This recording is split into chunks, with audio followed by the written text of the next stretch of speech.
bahkan di beberapa forum, di beberapa thread gitu ya, saya sering ngomong Ten Hag out ini akan berkumandang di antara fans MU paling pol-polan seminimal-minimalnya itu pertengahan musim depan.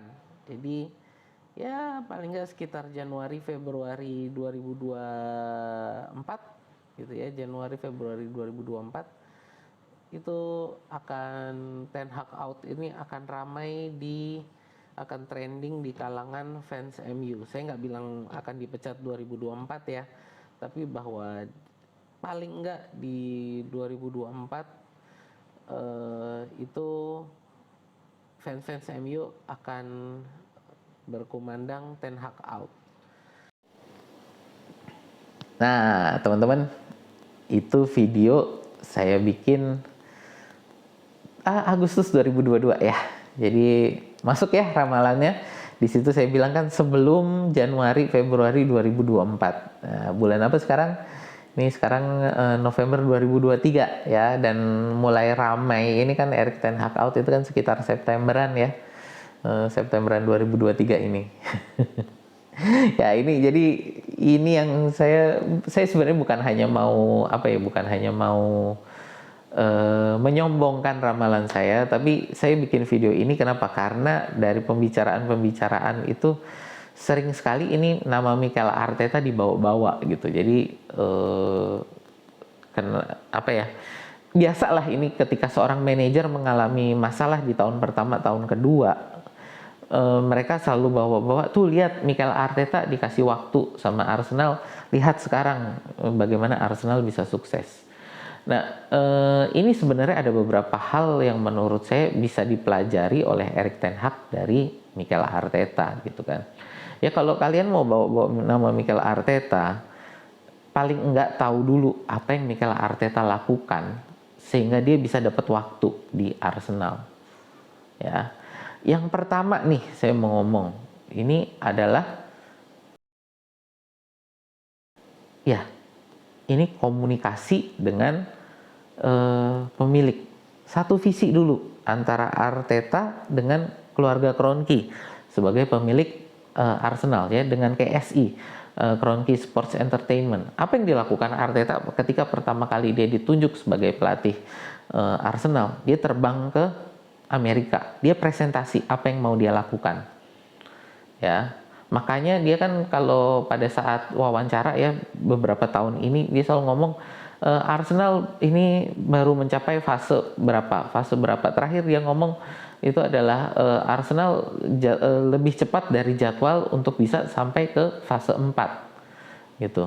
Nah, di situ kita tahu bahwa Arteta dan klub dan dengan KSI mereka punya target-target yang di belakang yang kita nggak tahu nih targetnya apa gitu ya. Jadi targetnya sepertinya juga bukan piala, bukan posisi di tabel IPL gitu ya, tapi ada target-target yang mereka bicarakan, yang makanya ketika target tersebut tercapai, KSI lalu memberi waktu kepada Arteta walaupun secara prestasi belum mencapai gitu ya. Jadi waktu sampai tahun ketiga lah ya, itu kan Arteta selalu secara prestasi belum mencapai gitu. Tapi kenapa selalu dikasih waktu? Karena memang ada target-target ini tadi, fase-fase ini yang dia omongin, yang dia selalu capai target gitu ya. Makanya jangan heran gitu kan, kok Arteta dikasih waktu gitu. Ini pasti dia ada target yang di belakang layar yang demi kepentingan keluarga Kroenke juga gitu. Jadi bukan hanya demi kepentingan prestasi klub, tapi juga sebagai pemilik ini KSI ada kepentingannya yang dia bantu tercapai juga gitu ya. Nah, ini jadi satukan visi dulu nih. Dan ini kesempatannya menurut saya kesempatan yang sangat tepat bagi Erik ten Hag untuk menyamakan visi dengan kepemilikan. Kenapa? Ini kan sekarang akan datang Sir Jim Ratcliffe ya, dari yang saya baca terakhir ini kayaknya minggu depan ini akan diumumkan Sir Jim Ratcliffe masuk ke Manchester United dengan saham 25%. Menurut saya di sini adalah saat yang sangat tepat bagi Erik ten Hag untuk menyamakan visi kalau kemarin belum dilakukan. Ya, menyamakan visi dengan kepemilikan, target-target apa yang harus dia capai dan bagaimana untuk mencapainya, ini rencana dia apa. Ya. Ini sangat penting menurut saya menyamakan visi antara pelatih dengan pemilik klub. Kenapa sangat penting? Supaya dia di backup kalau terjadi sesuatu slack antara dia dengan fans, sebenarnya dengan fans nggak terlalu penting, slack antara dia dengan pemain gitu. Contoh kan kemarin ini dia ada masalah dengan Sancho, apa yang harus dilakukan? Kayak juga dengan siapa? Dengan Ronaldo kemarin, terus lalu dengan David De Gea, juga lalu dengan siapa lagi? Itu banyak yang bilang, oh ini Erik ten Hag ini tegas nih, bisa membuang pemain-pemain seperti ini. Nanti dulu, Ronaldo itu memang dia sudah mau keluar, ya. Jadi mau diapain dia juga bakal keluar dari Manchester United saat itu. Lalu David De Gea emang kontraknya udah habis, gitu. Jadi bukan didepak, emang kontraknya udah habis. Lalu Sancho juga sama kayak Ronaldo, dia memang sudah mau keluar nih sekarang. Jadi bukan didepak oleh Erik ten Hag, tapi memang orangnya mau keluar gitu. Nah, inilah makanya tadi pentingnya menyamakan visi supaya pemain-pemain yang memang dia mau depak yang masih panjang, kayak kemarin kan kasusnya siapa? Maguire gitu. Mau dibuang kenapa susah banget? Karena memang gajinya tinggi, dijual juga nggak ada yang mau, ya dijual ada yang mau, tapi gajinya nggak ada yang bisa bayar gitu kan. Dan ketika Maguire minta selisih gajinya dibayar, dari manajemen kan nggak kasih. Itu kenapa? Karena kalau untuk masalah bayar gaji ini, untuk terminate kontrak ini kan bukan hak pelatih tapi hak manajemen. Manajemen nggak kasih uangnya. Ya mau gimana? Nah inilah pentingnya satu visi supaya nanti dukungan ini ada. Ya kayak Arteta, satu visi nih dengan pemilik. Dia mau buang Ozil, dia mau buang Guendouzi, dia mau buang Aubameyang, di mana tiga ini adalah tiga pemain bagus ya. Tiga pemain bagus dan tiga-tiganya ini adalah kesayangan para fans gitu. Dibuang. Didukung sama manajemen, didukung. Kenapa? Karena ini kontraknya di-terminate, bayarin full. Yang bayar siapa? Ya manajemen yang bayar, pemilik yang bayar gitu. Ya, jadi itu pentingnya satu visi. Nah, oke. Selain satu visi, apalagi yang harus dilakukan? Ya, ini menurut saya yang kedua, komunikasi dengan pers yang bagus lah gitu. Ini masalah Erik ten Hag beberapa kali dia dapat masalah ini kan karena dia ngomong sama persnya ini nggak difilter gitu loh. Ya, kayak yang paling pertama dia ngomong sama pers, apa yang dia omongin? Ketika dia ditunjuk sebagai manajer United, era Pep dan Klopp akan berakhir. Udah sombong kan di awal. Jadi ketika dia jatuh gitu, pers bakal makin seneng, makin dimakan dia sama pers. Kenapa? Karena dia udah sombong-sombongan nih mau mengakhiri era Pep dan Klopp. Arteta waktu dia datang, apa yang dia lakukan? Dia ngomong, semua harus satu visi dengan saya. Yang nggak satu visi boleh minggir. Karena saya ingin membangun Arsenal. Ya, jadi dia tidak membandingkan dirinya dengan manajer lain. Dia ngomong Arsenal ini harus satu visi dengan dia. Semua yang nggak sevisi, oke, minggir gitu. Jadi dia nggak membandingkan dengan Pep, tidak membandingkan dengan Klopp, tidak membandingkan dengan manajer lain. Dia hanya melihat, oke, saya harus memperbaiki Arsenal. Jadi saya hanya akan ngomong Arsenal, ya. Dan itu yang dia lakukan. Kedua juga masalah dengan pemain ya, itu tadi untuk ngomong dengan pers. Kasus Sancho, balik lagi ke kasus Sancho. Ketika ditanya kenapa Sancho kok nggak dibawa, latihan dia jelek, makanya dia nggak sesuai target latihan. ya kita nggak bawa. Itu mempermalukan pemain. Pada saat yang sama ya, jadi pada saat yang sama itu masalah Sancho, ditanyakan Sancho kok nggak dibawa. Arteta kan juga sama, Gabriel Magalhaes nggak dibawa, itu kan. Ketika itu Arteta di kanan pasang Thomas Partey sebagai wingback kanan, lalu di tengah itu Gabriel Magalhaes diganti dengan Ben White kan. Oleh para wartawan kan ditanya juga, ini kenapa Gabriel Magalhaes kok nggak dibawa? Apa yang dikatakan oleh Arteta? Gabriel udah tahu kok kenapa dia nggak dibawa. Ya, jadi dia nggak beberkan masalah si Gabriel ini ke wartawan. Nggak dikasih alasan kenapa Gabriel nggak dibawa, itu alasannya nggak dikasih tahu ke wartawan. Tapi yang dia kasih tahu adalah Gabriel udah tahu kenapa dia nggak dibawa, gitu. Ya. Lalu ditanya lebih lanjut kan oleh wartawan. Terus kalau kayak gitu tanggapannya Gabriel gimana?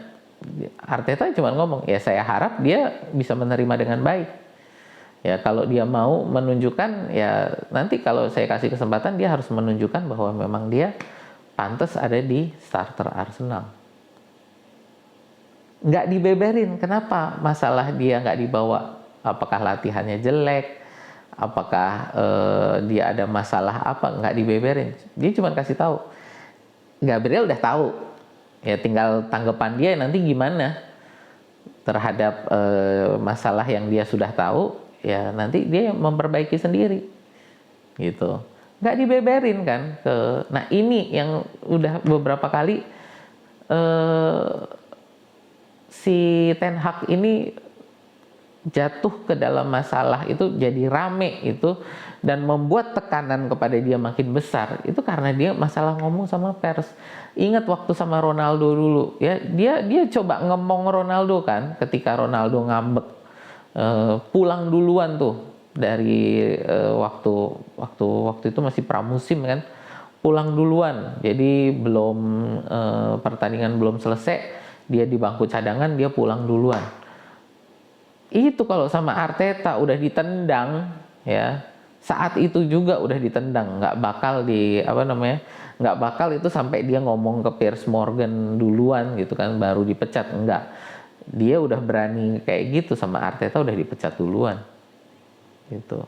Dan itu si Erik ten Hag ngomong sama wartawan kan masih manis-manisin si Ronaldo. Oh, ini masih bagian dari tim. Dia udah tahu masih penting bagi tim.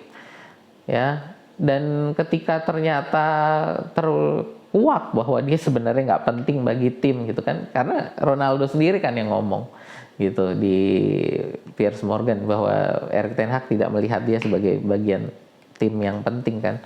Intinya kan di Piers Morgan dia ngomong seperti itu. Ya, itu kan menjadi masalah lagi gitu.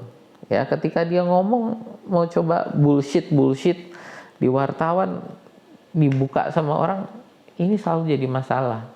Nah, inilah makanya harus berani juga dia ngomong ke wartawan ini, bukan berani lah ya, lebih ke harus bisa mengatur apa yang dia bicarakan ke wartawan ini jangan sampai jadi makanan media. Apa yang diomongin oleh Arteta itu jarang sekali bisa jadi makanan media, bisa jadi gorengan media. Coba omongan Arteta apa yang bisa jadi gorengan media? Hampir nggak ada kan, gitu. Paling pol itu adalah waktu ketika kasusnya Aubameyang. Itu pun kan segera ditutup dengan apa? Aubameyang ditendang keluar. Begitu sudah keluar, udah bukan masalah kita, gitu. Nah itu, jadi di situ ya untuk ngomong dengan pers ini menurut saya Erik ten Hag ini masih harus belajar banyak gitu. Jangan sampai dia jadi terus-terusan jadi makanan media, karena begitu sudah jadi gorengan media, tekanan kepada dia akan semakin dalam gitu. Oh, yang ketiga menurut saya satu lagi nih. Memang harus berani untuk merubah kultur budaya dari klub ya. sekitar tahun 2021. Jadi waktu saya mulai channel ini, saya bilang waktu itu Arsenal sama Manchester United ini masalahnya sama, masalah budaya di dalam klub, gitu ya, budaya di dalam klub, dan itu yang Arteta langsung usahakan untuk dirubah budaya klub. Itu yang paling pertama dia mau rubah, ya, budaya klub. Semua harus ikut visi dia untuk merubah budaya klub. Kenapa budaya klub ini menjadi masalah? Player power, ya, player power ini kan menjadi masalah di Arsenal juga waktu Arteta datang, ya. Waktu itu yang menjadi target pertama Arteta untuk player power ini yang dibuang siapa? Ozil nggak mau ngikut waktu itu. Pemain semuanya gajinya harus dipotong karena masalah COVID dan juga masalah memang keuangan Arsenal, ya. Dan Ozil nggak mau ngikut waktu itu untuk masalah potong gaji. Apa yang dilakukan? Depak. Nggak mau sevisi, nggak mau bareng-bareng, oke, keluar, gitu. Walaupun menurut saya alasannya Ozil waktu itu ada benernya, bahwa dia tidak melihat ada pentingnya dia dipotong gaji, gitu kan, penghematannya nanti di mana. Tapi intinya adalah semua ikut kecuali dia. Jadi karena dia nggak ngikut sendiri, depak. Player power harus segera disingkirkan. Yang nggak mau ngikut, player-player yang nggak mau ikut, keluar, out, ya. Di Manchester United, Erik ten Hag, player powernya masih kuat banget. Kenapa? Dia nggak bisa nyingkirin. Kenapa? Tadi masalah yang pertama, dia belum sevisi dengan kepemilikan, sehingga ketika dia mau menyingkirkan pemilik, lo kenapa lo mau singkirin? Kalau kita keluar duit loh nanti kalau kita nyingkirin orang ini, ya, gitu. Jadi dukungan ini tadi, makanya kultur ini, untuk merubah kultur harus bersama-sama pemilik, pelatih, dan pemain, dan lalu nanti fans akan ngikut. Nah sekarang Manchester United kulturnya masih sangat toksik, ya. Ya kita bisa lihat kan betapa toksiknya kultur di Manchester United ini dari bocoran-bocoran pers, ya, pemain-pemain yang membocorkan masalah di dalam Manchester United ini ke pers, yang kita masih nggak tahu orangnya siapa yang membocorkan. Tapi juga yang selain yang membocorkan, kita juga Dean Henderson, jauh sebelum Ronaldo bikin wawancaranya dengan Piers Morgan, Dean Henderson udah duluan ngomong apa yang diomongin Ronaldo. Waktu itu ke Sky Sports saya kalau nggak salah. Cuman ya intinya waktu itu Dean Henderson udah pernah ngomong apa yang diomongin oleh Ronaldo. Ronaldo lalu kan yang ngomong sama. Lalu kalau buat saya Alexis Sanchez kan waktu dia keluar dari Manchester United, wawancara tentang tentang pengalaman dia di United, Alexis Sanchez ini langsung bilang, pertama kali saya latihan, saya langsung bilang ke agen saya, boleh nggak ini kontraknya kita batalin, gue mau balik lagi ke Arsenal. Kenapa? Saking toksiknya kondisi di United. Budaya di United ini sudah sangat toksik. Ya, player ada geng-gengan lah di dalam United ini, pemain punya gengnya sendiri-sendiri. Alexis Sanchez dia yang sebenarnya dia orangnya, kalau kita tahu Alexis Sanchez ini orangnya hatinya lembut gitu kan. Dia nggak bisa ikutan geng-gengan seperti itu kan. Ya dia tersingkir di United, makanya dia nggak bisa perform. Kenapa? Ya emang dia nggak ngikut geng siapa-siapa, jadi dia disingkirkan. Akhirnya dia ngeflop. Gitu. Makanya dia bilang sama agennya, boleh nggak gue balik ke Arsenal nih? Ya nggak bisa, diketawain kan sama agennya. Ya nggak bisa lah, lu udah taken kontrak sama Manchester United, gila lu. Agennya kan ketawain. Tapi dari situ kita lihat betapa toksiknya budaya di Manchester United gitu. Dan ini harus segera dirubah. Ya, dan untuk merubah ini player powernya harus dibuang. Cuman sekarang kita lihat pemain yang punya player power di Manchester United justru yang gajinya gede-gede kan. Rashford, lalu Maguire, David De Gea udah dibuang gitu kan, Ronaldo udah dibuang. Tapi karena ini adalah satu budaya, akhirnya pemain-pemain baru yang datang akan keracunan juga kan, gitu. Makanya pemain di Manchester United kalau beli nggak ada yang jadi, selalu ngeflop semua akhirnya. Kenapa? Karena budaya ini akhirnya akan merasuki mereka. Lihat nih ya Højlund, kalau Manchester United tidak ada perubahan budaya, Højlund yang kalian agung-agungkan itu akan menyelamatkan Manchester United, akan menjadi saingannya Haaland. Itu akan menjadi Anthony Martial yang baru dalam 1 tahun. Ya, kalau masalah budaya ini nggak segera diurus gitu. Dan di Arsenal itu kan langsung dipisah-pisah antara pemain-pemain yang bisa diselamatkan dengan yang tidak bisa diselamatkan gitu. Makanya Arteta waktu awal-awal dia beli pemain kan sedikit. Dia adalah ambil dari akademi dan pinjem-pinjem pemain kebanyakan. Bukan masalah duit. Dia masih pengen usaha menyingkirkan pemain-pemain yang toksik ini. Sehingga kalau dia beli pemain baru ini nggak ketularan. Gitu loh. Itu yang makanya ya masalah budaya ini sama sebenarnya di Arsenal dan Manchester United masalahnya. Cuman sekarang Arsenal sudah bisa menyingkirkan masalah budaya itu. Sudah berhasil diganti budaya baru. Manchester United masih sama dengan 4-5 tahun yang lalu. Masih sama pada saat saya membuka channel ini gitu. Nggak ada perubahan. Ya itu ya, jadi yang saya pengen ngomong ini tentang ya ramalan saya Erik ten Hag dan ya bagaimana sebenarnya Arteta itu melakukan hal-hal yang membuat dia makanya bisa dikasih waktu gitu loh. Ya itu aja sih dari saya. Semoga teman-teman juga menambah wawasan ya tentang kondisi sepak bola saat ini ya, terutama Liga Inggris. Ya terima kasih yang sudah menonton.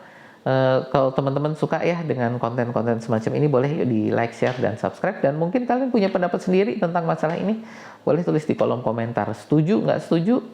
Kalau kalian suka, silakan di like. Nggak suka, ya di dislike silakan gitu. Ya, dari saya sekian dulu. Sampai jumpa di video kita berikutnya.